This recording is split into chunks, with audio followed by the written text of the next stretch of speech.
Ladies and gentlemen, welcome back to Added Time FPL, our weekly Fantasy Premier League football podcast. We are on Gameweek 26, and we have just come off the back of another double game week with, yet again, Mohamed Salah ruling the Egyptian cards among the Premier League with a double haul across the two games. Mike, tell us that Salah doesn't deserve to be the Ballon d'Or winner 2025. Well, he's definitely the FPL winner of 2024-2025 season. That's two double game weeks, 20 points this double game week. Last game week, what did he get to? Nearly 30 points for the last. Yeah, 29 points, yeah. 29 and then 20. I mean, like, if your captain wasn't on Salah for those two game weeks, are you playing the same game we were playing? Because it was kind of a no-brainer. And even though Liverpool dropped points and maybe Salah wasn't in the best of form, he still always chips in with the goal. Always. Yeah. Right? And he's on penalties, so you never know when that's going to come in handy. So, I mean, Salah is at 72% owned right now, 71.9. So, I mean, everybody and their mother has Salah in their FPL team, so you should too. So if you don't have Salah, bring him in. But the double game weeks are over for now. And but the other big thing was the reason why Nate has pulled ahead of everybody else in the league is because he used his assistant manager chip on slot. Nate, tell us why that was a masterstroke genius move. Well, the double game week 2 weeks ago was my incentive. And then I heard a little rumor that a little someone would be playing a cup game. And the winner of said cup game would have another double game week. And said winner was Liverpool. They beat Spurs. And they went on to have the double game week. Because obviously they played the cup game. Meaning I had slot for 2 double game weeks, which I think is probably the best value you could get out of any type of chip. So that was the main reason. But on that, I'll talk about it a bit later. I think this might be the time to move away from slot and potentially 1 or 2 Liverpool players. I don't know if you watched the game, but Liverpool looked tired. Like they looked completely just jaded. If you like McAllister, Gravenberch, like the whole midfield, they were slacking off. They lost points to Villa, and they don't have an easy 2 run. They've got City away, and then they've got Newcastle at home. Those are both tough fixtures. Yeah, both losable fixtures for the first time in the season back to back, which could see Arsenal claw their way back into a title race. Yeah, exactly. I mean, nobody out there thinks that Liverpool isn't set to win it, but I definitely think 2 losses in a row opens things up again. Even 1 loss puts things in Arsenal's hands again, because if they win their return fixture against Liverpool, then title race is open. And why does that affect FPL? Well, it does, because it means teams will have to play smarter, more defensive, more cagey. Yeah. Those big games mean more near the end of the season if the title isn't wrapped up. Like a lot of the times we've had titles wrapped up in the last 3-4 games, and the end of the season means that, some free scoring, right, from some players. But when the title's a little tighter, it means, maybe we won't get those big hauls because you're playing not to lose over playing to win. Yeah. Another person that I just like to highlight is Chris Wood. Still just continuing to put points on the table.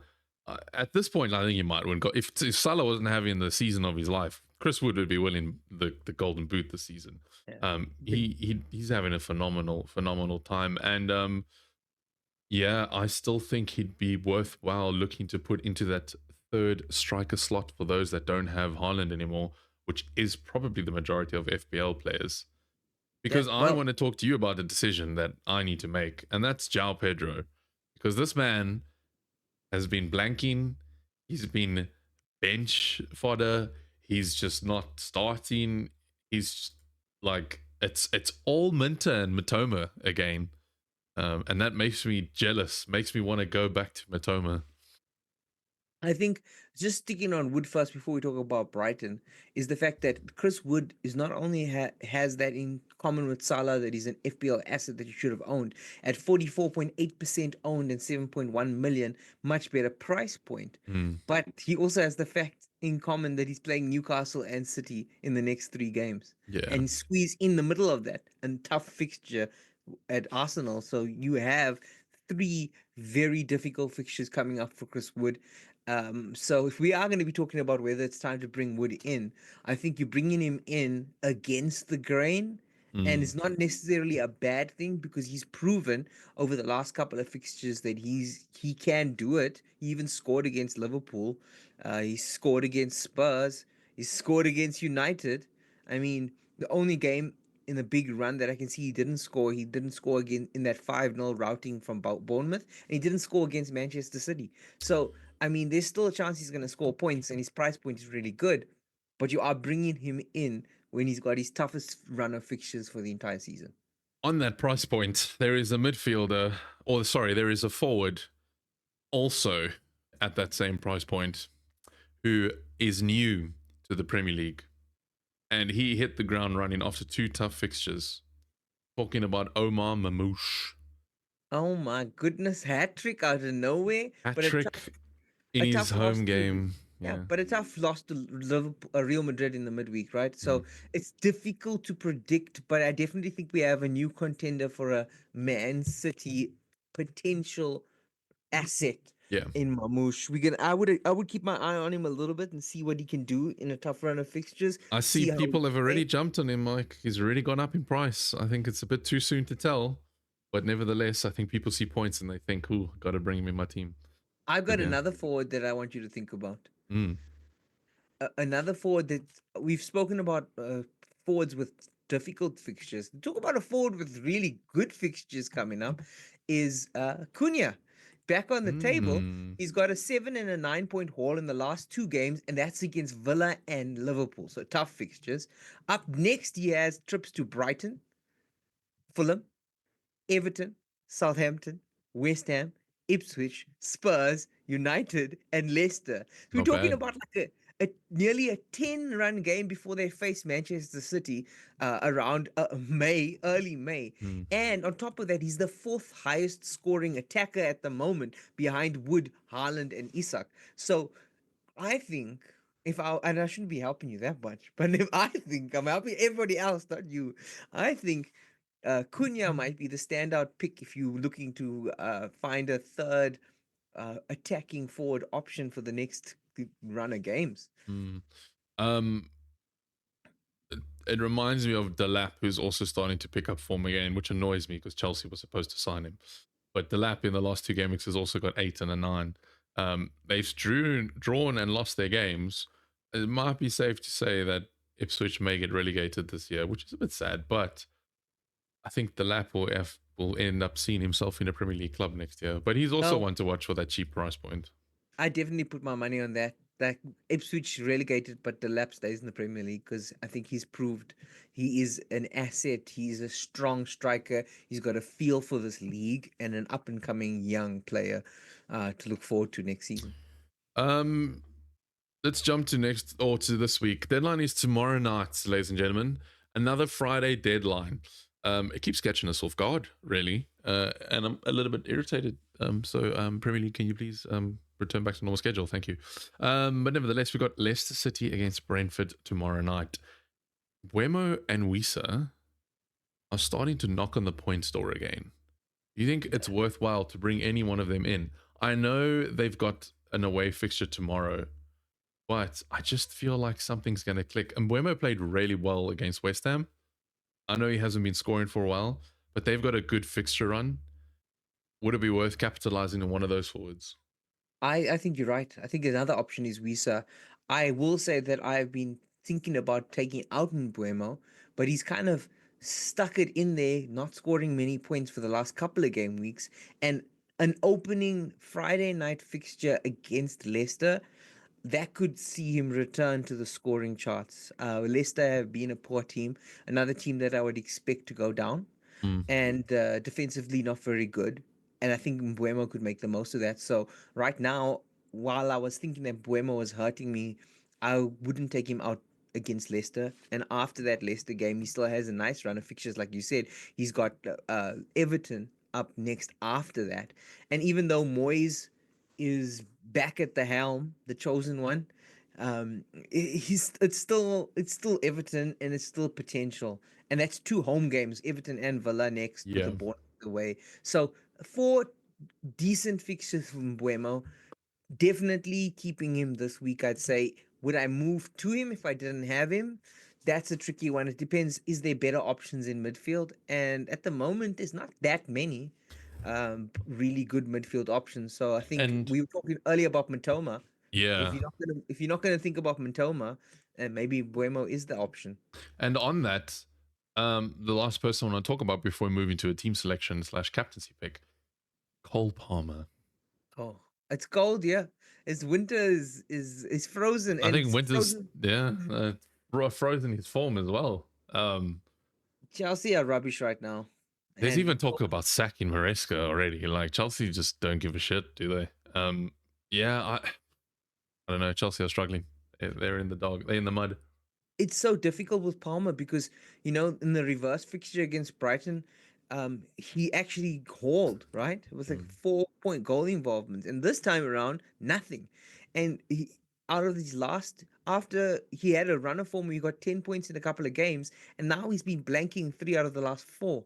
But again, I'm The stuck form, the because fixture run. fixture run is a Villa away. Yes, sure, that's tough. But then you got Southampton at home and Leicester at home.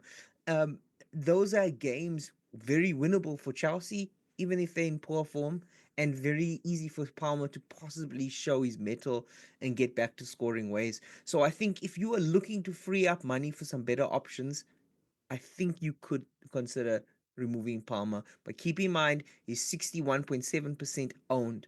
And if he hauls, you will be punished.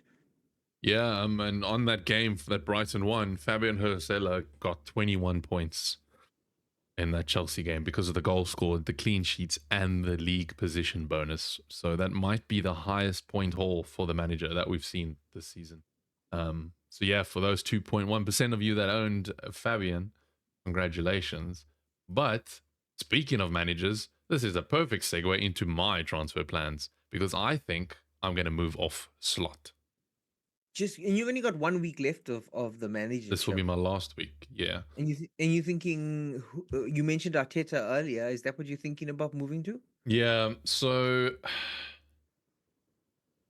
for those of you that are wanting to play your managership on Slot for the fixture run, just keep in mind that Gameweek 29 is a blank for Liverpool. Means that if you play him next week against Newcastle, you don't have the 29th fixture. So if you want to use it after that fixture. However, for me, I have one more week, and yes, I don't think Slot is the best option this week. I know he's playing City, and Liverpool should beat City if they're wanting to keep contending. However, I just feel like the appeal of West Ham for Arsenal is just too good to resist.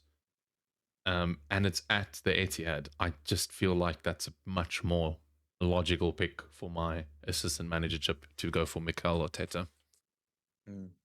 Yeah, if I'm thinking about my managership, I am thinking about, David since I Moyes have. beating United. Yes, Yeah, yes. Well, and not even I just thought about it. United. Yeah, yeah. I'm not even thinking about that. I am thinking about David Moyes though, because I'm thinking, if you already missed the double game weeks of slot, You need how that 5 point table bonus. exactly? And if you look at Everton, that's the only team in Moyes that I would say has a chance at maybe taking some points of Liverpool, taking some points of Arsenal and Forest. And between game week 30 and game week 32, Everton are playing Liverpool, Arsenal, Forest, and City. Yeah, So I totally see a world where David Moyes robs Liverpool of the championship. that'll be yeah, it'll be Mm. quite interesting and quite a feisty affair. So it is at Liverpool's home stadium there. So um it'll be definitely more of a risky one, but that's what I'm looking forward to. And if you think about the way the game weeks are going to go, as Nate mentioned there, we have a blank game week for 4 teams in game week 29. Mm. Newcastle, blank. Liverpool, blank. Crystal Palace, blank. And Aston Villa, blank. And if you've got Watkins, Salah, Virgil, if you've got Trent, Trent, yeah, there's so many players that you're Rogers, yeah. going to be missing in 29. I'm thinking, if is there a pivot year where I go 29, rebuild my team, or maybe free hit, and then 30, that's when I can hit that manager chip for Moyes. So that's what I'm looking at doing moving forward. But this week, because of Buemo being a potential high scorer this week, Palmer high scorer this week, and Wood still worthy, I don't think I'm making any changes for change. Yeah, for me personally, I think I'll be hitting my free hit around game week 29. I'm pretty happy with my team, and I don't foresee myself having to wildcard for that week specifically. So for me, that would be a perfect free hit moment. Um, Speaking of chips, I still have the bench boost available as well. So we need to think about when to those, because we're only 8 more game weeks away from the end of. Well, I'm looking at 29 because my mind was there, but we're only 11 more weeks away from the end of the season. There's not long now. So a lot can happen between now and the end of the season. So yeah, we got to consider when to play those chips, when the perfect time would be. Yeah, building your team up with your wild card for The end your run. winter wild card, to incorporate ideas about the free hit and ideas about the bench boost. Like those are all things you want to keep in mind. And now also the assistant manager if you still have it. So definitely keep that in mind going forward. I don't know how many more double game weeks we'll have because it was said that the FA Cup shouldn't be impacting on the fixtures in the Premier League. Not only that, but you also should have a situation where the weather hasn't really cancelled many games. Yeah. There's just one. So the weather has played its part too. So you might be end up bench boosting and have to use your wild card or clever transfers to create a strong bench for the bench boost. So who do you captain for game week 26? That's the $1 million, well, not $1 million. That's the FPL question, right? I mean, the standout captain, I think, is not going to be what it has been in Mohamed Salah. Wood is struggling.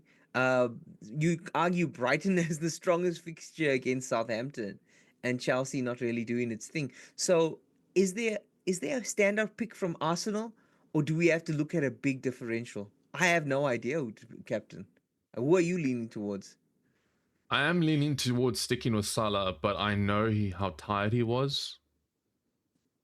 So I'm kind of. I don't trust Robert Sanchez, which means I trust Watkins. Oh dear. But Oh dear. but it hurts. He's gonna captain his the Yeah, striker that's facing his own it team, guys. Like hurts. It hurts. what's going on here? But I know. Watkins is on form, man, and Chelsea are not, and I think Watkins might score a couple goals in that match. I'm worried. Conversely, I was thinking maybe even Palmer might be an option, but I think you're right. I think the safest thing to do is leave your captain on Salah because he's already repaid us so much.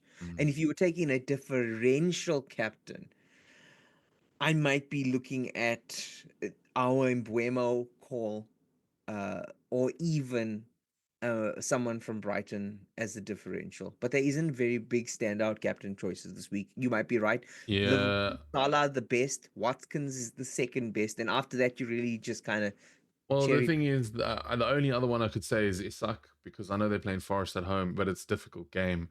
My only thought process there is that Newcastle need to build on a win to take Liverpool on midweek. That's the only kind of real thing. But I think, yeah, safest is definitely Salah. I mean, he doesn't need to score in the game. He can just take a penalty. It doesn't matter, you know?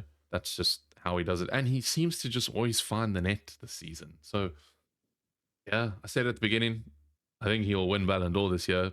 Because let's be honest, who else is going to win it? Like, Lamine Yamal? Probably not. Jude Bellingham? Probably not. Vinny Jr.? Like, Mbappe can have a uh, renaissance. He just scored a hat trick against City, he so could. He could. Who knows? But yeah, it will be. It's definitely going to be a Sunday game for me. It's going to be the Man City and Liverpool game. Because if City can beat Liverpool, Arsenal close the gap. So Liverpool fans better be holding on to your seats because not going they're to gonna be be easy. clenching. They're gonna be clenching. I'm telling you. But yeah, I mean that's all we have time for today. Tell the Premier League to stop releasing weird game week times so we can have videos out earlier for you. But nevertheless, hope you enjoyed this quick little episode. Lots to take in. Share it with your friends so they can be better, or don't, and keep it to yourself and be selfish because you want to grow and get better yourself. Either Or way, just beat Nate. Join our group and beat Nate. Because I'm tired. the group I'm is still tired, bro. open. I'm tired, boss. Screenshots, If you want screenshots, they'll be on screen now. Current points for me, I'm sitting on 1,759 with a lovely little green arrow up. First place in the mini league by 50 points. So not too far ahead, but a decent enough gap to... Yeah, I'm not Liverpool, you know. I don't throw the lead so easily. Yeah. Anyway, thank you guys so much for watching. Leave a like on the video, subscribe if you haven't already, and we'll see you guys next week for Game Week 27. Cheers, guys.